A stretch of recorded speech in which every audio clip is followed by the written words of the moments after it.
अस्सलामुअलैकुम। छोड़ दो बातें, तोड़ दो रवायतें, कुछ ऐसा कर गुजरो कि दुनिया आपकी मिसाल दे। हरुणाबाद के नौजवान ने देसी मुर्गियों की फ्री रेंज फार्मिंग करके एक इनकलाब बर्पा कर दिया। इन्होंने वो कर दिखाया जो शायद आम लोगों के लिए ख्वाबो ख्याल ही था। यकीन माने इंतहाई खुशी के साथ ये वीडियो आज मैं बना रहा हूँ। वीडियो को इख्तिताम तक देखिएगा, इंशाअल्लाह आपको खुशी भी होगी और सीखने को भी मिलेगा। तो चलें इनसे जानते हैं। अस्सलाम वालेकुम। वालेकुम सलाम। सर कैसे हैं आप? बिल्कुल अल्लाह का शुक्र है, हर तरह खैर खैरियत है। सर अपना नाम बता दीजिएगा। इमरान हैदर। इमरान भाई कहाँ से हैं आप? हरुणाबाद कनवाई गांव है, 19 5 किलोमीटर दूर है वहाँ से। फ्री रेंज चिकन फार्मिंग का ख्याल कहाँ से आया? बस ये बाहर ही देखा है तो लोग वहाँ पे कर रहे हैं बहुत ज़्यादा, तो मुझे भी ख्याल आ गया कि हमें भी पाकिस्तान में करना चाहिए। कितनी देर पहले आगाज किया? 3-4 साल हो गए, कोई एग्जैक्ट फिगर तो मुझे ऐसे याद नहीं, काफ़ी देर से कर रहा हूँ। 3-4 साल में क्या खोया क्या पाया? बाजी पाया ही पाया है, खोया तो कोई नहीं, अल्लाह का शुक्र है। खोता बंदा उस सूरत में जब बंदा सो जाए।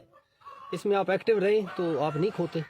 मतलब ये कह लें कि ये कोई बहुत हार्ड वर्क नहीं है, ये कोई साइकोलॉजिकल हार्ड वर्क है rather than physical hard work के। मतलब बहुत ज़्यादा इसमें मेहनत नहीं करनी पड़ती, बस आपको कॉन्शियस रहना पड़ता है।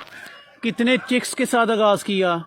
मैंने जी 20,000 के साथ स्टार्ट लिया था इधर। जो अभी पहले मैंने थोड़ा सा ऐसे करके तो देखा हुआ था, नॉलेज इकट्ठा किया है, फिर मैंने 20,000 से स्टार्ट लिया था। कितनी उम्र के चिक्स डाले थे? डे ओल्ड जी। कितने में मिल गए थे उस वक्त? 12 रुपए का उस वक्त मिल गया था। कितनी देर में ये मुर्गी बन जाती है? जी ये अंडा देने तक जो है 28 वीक्स ले जाती है।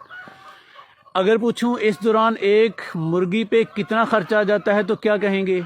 मेरी तो मुर्गी जी फ्री तैयार हुई है। अब बड़ा लोगों को जोक लगेगा, उसकी वजह ये है कि जो मेरी टोटल कॉस्ट आई थी एक बर्ड पे वो 233 रुपीज़ आई थी उस वक़्त, क्योंकि मेरी काफ़ी वो इसकी कॉस्ट जो है फीड की कम हो गई थी। तो जब मैंने मेल सारा सेल किया तो मुझे तो सारी मुर्गी फ्री बच गई थी, इसलिए मेरी तो फ्री तैयार हुई, मैं तो यही कहूँगा। अभी तक आपका ये कितने नंबर का फ्लॉक है?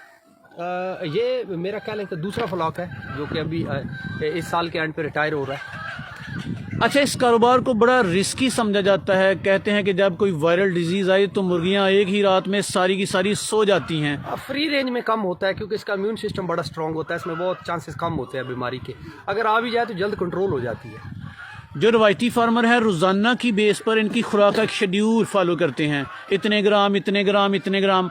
आपने कितने कितने ग्राम खिला दिए? मैं जी उसका वो जो शेड्यूल है एक इंटरनेशनल बना हुआ है, उसको मैं हाफ कर देता हूँ, हाफ फीड दे देता हूँ, बकाया ये खुद खा लेती है। फीड में क्या क्या देते हैं? फीड में एक तो हम ये सब्ज़ चारा देते हैं ज़्यादा, और फिर उसके बाद मकई है, बाजरा है, गंदम है, ये चीज़ें देते हैं। रवायती फार्मर कहते हैं कि एक अंडा देने वाली मुर्गी तकरीबन 550 या 600 में भी तैयार होती है। आपकी मुर्गी कितने में तैयार हो गई? बता तो रहा हूँ कि फ्री तैयार हुई है। 233 तो टोटल, ये मेल और फीमेल हाफ था मेरा, तो मैं तो हाफ ही डालता हूँ, मैं सिर्फ मुर्गी पे फोकस नहीं करता। और जब मैं मेल सेल करता हूँ तो मेरी सारी मुर्गी जो है फ्री बच जाती है, बल्कि कुछ साथ कुछ ना कुछ बच भी जाते हैं पैसे। रवायती फार्मर ऐसी कौन सी गलतियां कर देते हैं कि पोल्ट्री फार्म बर्बाद कर बैठते हैं? सबसे तो बड़ी गलती जो मैं समझता हूँ कि एक जो ये नीचे पता नहीं, अब उसको कुछ लोग तो बोलते हैं, कुछ लोग वो चावल का छिलका बोलते हैं, कुछ लोग वो लकड़ी का बुरादा डालते हैं। तो ऐसी गलतियाँ नहीं करनी चाहिए जो कि एक बस लोगों को देखते हुए जो कि की गई है ना, वो नहीं करनी चाहिए। बस ये फार्म बनाते हैं, लोगों को देखा और बना लेते हैं। उसमें ये होता है कि आईबी के चांसेस बहुत ज़्यादा बढ़ जाते हैं, जिस वजह से ये जो बीमारी आईबी अटैक करती है। बहुत सारी गलतियाँ ऐसी करती हैं जो कि अपने तरीके से हटते ही नहीं है, ऐसी सिस्टम है। नेचुरल माहौल में नेचुरल गिजा खाने से इन मुर्गियों की कुव्वत मुदाफ़अत बड़ी स्ट्रांग रहती है। जी बिल्कुल। लेकिन इसके बावजूद भी कोई वैक्सीनेशन तो करना पड़ती होगी। बिल्कुल, वैक्सीनेशन तो बहुत ज़रूरी है, वो आप एहतियातन, क्योंकि पोल्ट्री का जो सारा प्लान है वो आप प्रिवेंटली ही दवाइयाँ चलाते हैं। जब कोई बीमारी आउटब्रेक हो जाए तो कंट्रोल करना फिर तो गोरे भी कहते हैं कि बहुत मुश्किल हो जाता है। पहले आप प्रिवेंटली दवाइयाँ चलाते रहें तो बीमारी आने ही ना दें, ये वाला तरीकाकार है। आपके जो मखसूस शेड डिज़ाइन है बड़े ही इनोवेटिव किस्म के, इनका साइज़, लंबाई, चौड़ाई और ऊंचाई बता सकते हैं? ये 30x12 के हैं। अच्छा। और इनका जो हाइट है वो तकरीबन 10 फुट है। अच्छा, और एक इस शेल्टर में कितने कितने बर्तन पानी पीने के या खुराक रखे हैं आपने? ये तो 1000 बर्ड के लिए ईच है। मेरा तो थोड़ा सा बड़ा है और आगे प्लान भी मेरा ज़्यादा करने का है, तो मैं तो वो 1000 के हिसाब से बना। आपके पास मूवेबल भी हैं, नॉन मूवेबल भी हैं? जी जी बिल्कुल। अगर नॉन मूवेबल जो हमें नज़र आ रहा है, इस पे खर्चा तकरीबन कितना आ गया? ये उस वक्त अब मुझे कुछ एज इट याद नहीं, शायद 270 के करीब या इस तरह कुछ आया था। कैसे जस्टिफाई करेंगे? ये तो चंद सालों में ख़राब हो जाता होगा। नहीं जी नहीं, इसमें बहुत ही हार्ड किस्म का इम्पोर्टेड पाइप जो कि UPVC है, पाकिस्तान में बहुत कम यूज़ होता है। यहाँ PPR और PVC यूज़ कर रहे हैं, वो यूज़ हुआ है जिसकी जो लाइफ है बहुत ज़्यादा है। बाहर ये ग्रीन शेड के लिए इस्तेमाल किए जाते हैं और पोल्ट्री के लिए भी इस्तेमाल किए जाते हैं। खुले खेतों में इस तरह का शेड और आंधी का अटैक हो गया तो ये तोड़ जाएगा? नहीं जी नहीं, इतना ये बिल्कुल भी आंधी आई थी, ये मेरे पीछे आप देख सकते हैं, शायद ये दरख्त कुछ ऊपर से टूटे हुए हैं, तो ये दरख्त टूट गए थे लेकिन शेड नहीं टूटे।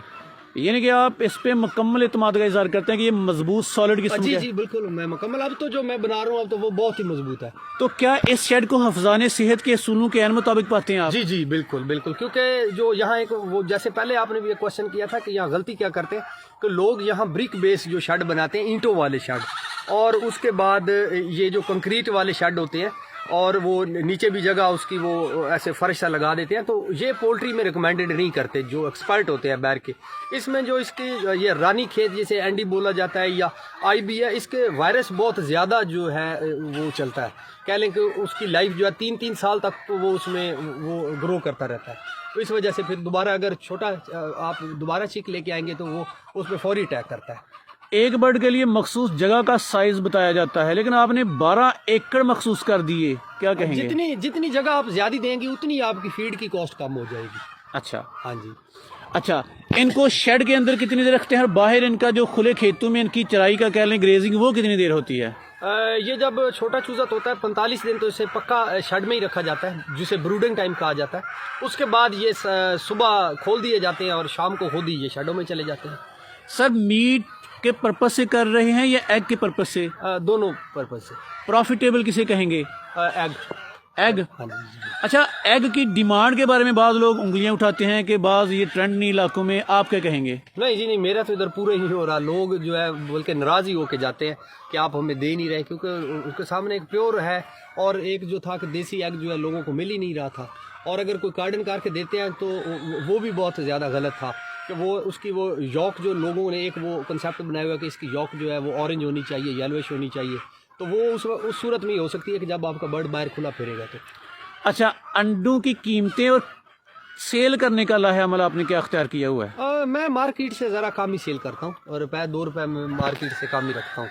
उससे फ़ायदा ये होता है कि बहुत सारे लोगों का भी रोज़गार चल जाता है, वो आगे ₹2 का प्रॉफिट रख के आगे भी सेल कर देते हैं। फेरी वाले को देते हैं, ये लोग खुद आ जाते हैं? नहीं जी नहीं, मैं फेरी वालों को तो नहीं रिकमेंड करता, मैं तो यहाँ अपने गांव के लोगों को ज़्यादा रिकमेंड, उनको ज़्यादा प्रेफर करता हूँ। अच्छा, मुर्गियाँ और मुर्गे किस तनासब से रखे हैं आपने? ये अगर आप फर्टाइल एग लेना चाहें तो उसका तो फिर एक तनासब होता है कि 5 मुर्गियों के लिए 1 मुर्गा लोग रखते हैं, लेकिन जब आप अंडा लेना चाह रहे हो तो फिर आपको मुर्गों की ज़रूरत नहीं होती।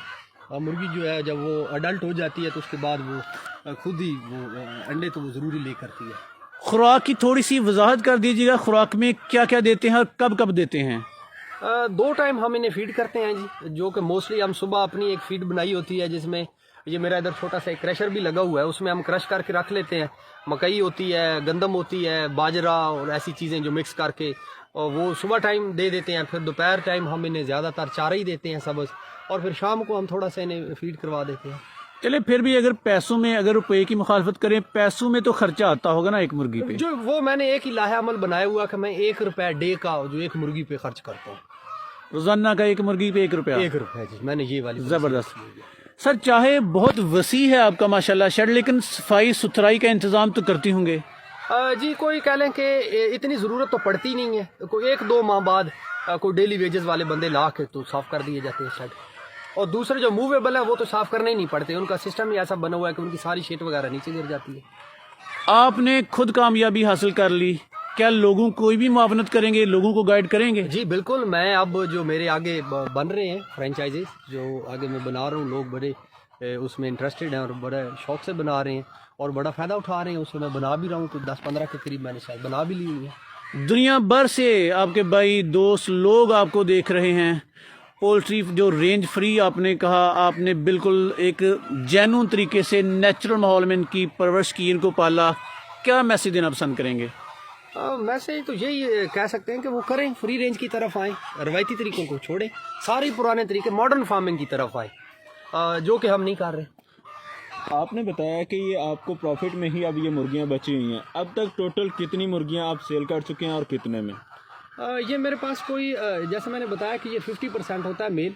पहले मेरे पास कुछ 9,500 या 10,000 के करीब मुर्गियां थी, तो मैंने बीच में से अभी कुछ सेल भी की हैं, और जो मेल था वो मैंने 6 माह बाद ही सेल कर दिया था। सर अभी हमारी तशफ़ी और तसल्ली नहीं हुई, आपसे मज़ीद इंटरव्यू करना चाहेंगे खुराक के हवाले से, शेड डिज़ाइन के हवाले से, इनकी बीमारियों के हवाले से, तो एक ही वीडियो में सारे टॉपिक्स को कवर करना नामुमकिन है, तो उसके बाद आपको मज़ीद ज़हमत देते हैं। तो जो व्यूवर्स दुनिया भर से हमें देख रहे हैं, यकीन माने इनके 3-4 इंटरव्यू सुने, इसके बाद देसी मुर्गियों के हवाले से मज़ीद वीडियोज़ आपको देखने की ज़रूरत नहीं पड़ेगी। सर आपने इंतहाई कम वक्त में इंतहाई ज़बरदस्त इंफॉर्मेशन हमारे साथ शेयर की, आपका बहुत बहुत शुक्रिया।